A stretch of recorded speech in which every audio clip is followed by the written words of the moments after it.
কথা বলতে হয় জুম্মায়, তাহলে আমরা সূরা মারইয়ামের ৭৫ নম্বর আয়াত এখানে ছোট ছোট তাফসীর করলাম।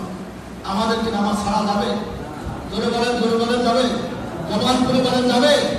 নামাজ পড়বো ইনশাআল্লাহ। জোরে ইনশাআল্লাহ।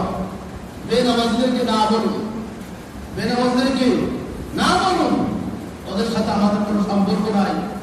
ওরা যেদিন নামাজি হবে সেদিন ওদের ভিতরে জড়াই করবো, ওরা আমার ভাই, ওরা আমার চাচা, ওরা আমার বাবা। কথা ঠিক ছিল বলে?